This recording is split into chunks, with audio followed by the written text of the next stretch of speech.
I have a dream that one day this nation will rise up and live out the true meaning of its creed. We hold these truths to be self-evident, that all men are created equal. President Kennedy said on one occasion, mankind must put an end to war. A war will put an end to mankind. The world must hear this. I pray God that America will hear this before it is too late, because today we are fighting a war.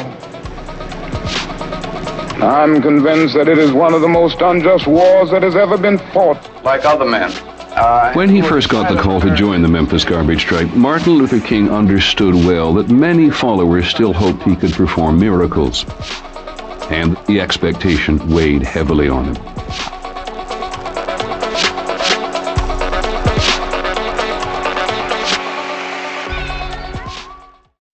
And they said, we will shoot this dreamer and see what happens to his dream.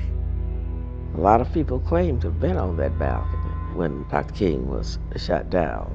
But Billy was actually the only one on that balcony. Dinner was to be served at my home, so I came over to the motel at 5 o'clock. Dr. Cowell was the only man on the balcony at that time. So he said, have a seat. So I took a seat.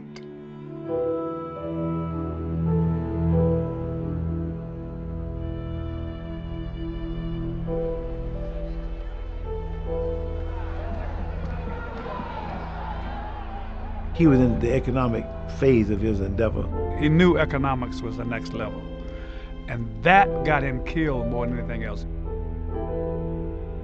About 5:45, Martin and I came out of the room.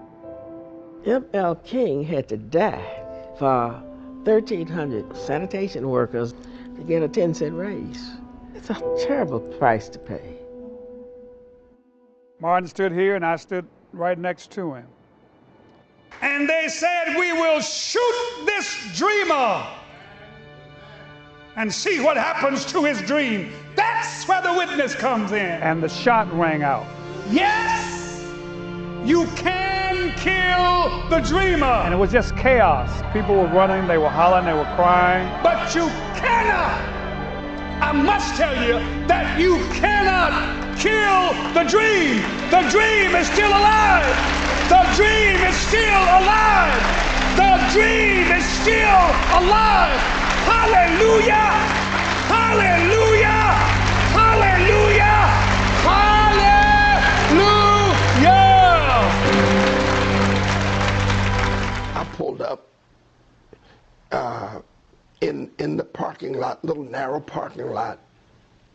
And I'm sitting there and I'm wiped off my windshield. The cab company radios him, telling Ellis to wait. Your passengers will come from their motel rooms to you in the parking lot, he is told. And I heard this loud backfire noise. No automobile backfire, but the crack of a rifle shot. The gun blast fills the air, coming from a building across the way where a gunman has perched. The gun sight was trained on Martin Luther King. And when I turned my head to look back, Dr. King was on the floor, the balcony outside his room, and his foot coming through the rail. I felt fear, I felt terror, I felt a lot of anger, and everybody was running up the steps. Blood was on the side of the door. For Bishop J. Delano Ellis, who walks the steps of this Cleveland church building on a daily basis, not a day goes by that he does not think of what he saw done to Martin Luther King that day in Memphis. Can I be admitted? No, sir, you cannot be admitted. Why? I am not going to serve you. Because of my race? I'm not going to serve you. Now everybody just look back. Look where he brought me from. Look where he brought me from. Look where he brought me from. Now everybody just look back. Look where he brought me from. Look where he brought me from. Now everybody just look back. Look where he brought me from. One more time, sing it. Look where he brought me. Listen, he brought me from a mighty long way. One more time, he brought me from a mighty long way. He brought me from a mighty long way. Think about it, say it. He brought me from a mighty long way. Now every Prisoners. Television cameras capture what was happening to Birmingham's children. Most hadn't realized how bad things were for blacks in the segregated South. But now, they saw it for themselves.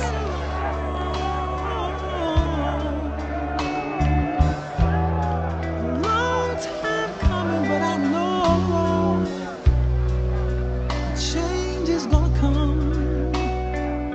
Oh, yes, it will.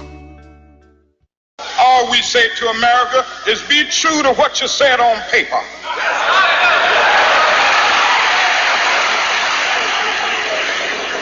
If I lived in China or even Russia or any totalitarian country, maybe I could understand some of these illegal injunctions. Maybe I could understand the denial of certain basic First Amendment privileges because they haven't committed themselves to that over there. But somewhere I read of the freedom of assembly. Somewhere I read of the freedom of speech. Somewhere I read of the freedom of press. Somewhere I read that the greatness of America is the right to protest our rights.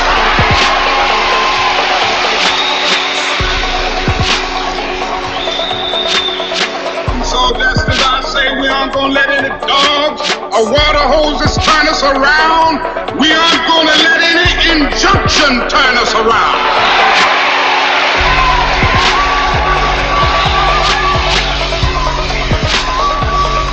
Well, I don't know what will happen now. We've got some difficult days ahead. But it really doesn't matter with me now, because I've been to the mountaintop. I don't mind. Like anybody, I would like to live a long life. Longevity has its place. But I'm not concerned about that now. I just want to do God's will. And He's allowed me to go up to the mountain. And I've looked over and I've seen the promised land. I may not get there with you, but I want you to know tonight that we as a people will get to the promised land.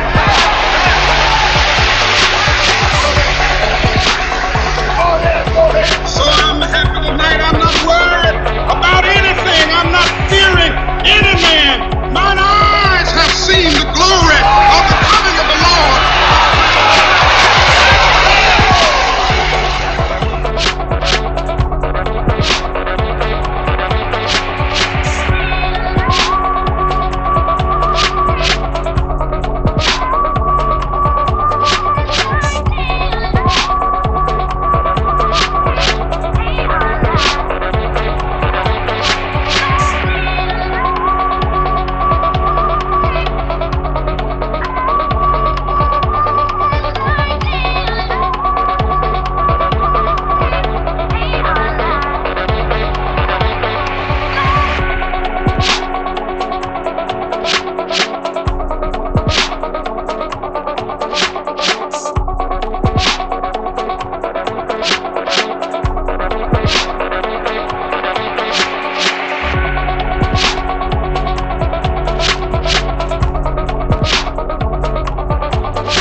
to death. That means you be dead when they through. Right? Did you know that? Wait, the niggas going, yeah, we gonna wipe them. No, I had no idea. Yeah, two grab your legs, one grab your head, or snap. Oh shit, he broke. Can you break a nigger? Is it okay? Let's check the menu. Yep, pay attention. You can break a nigger right there. See? Let's drag him downtown. Okay. And things ain't really changed that much. I swear to God, nothing I ever say is meant to be something where innocent people get hurt. Nothing I ever say is meant to be like a end all, let's go do it right now. Nothing. Everything I ever say, and if any, this is so we can set it clear, anything I ever say as it pertains to my peers and being strapped is only in self-defense. You know what I'm saying? Because right now where I'm at, the world is harsh. I just don't got no beautiful stories. You know what I'm saying? I'm just be getting them ready. Because that's why I think I messed up. If somebody would have grabbed me, pulled me to the side and been like, look, as soon as you step out here, they're going to be at you. If somebody would have explained it to me, I wouldn't have took the same mistakes. But I made those mistakes. And that was my job to stop somebody else from making those mistakes.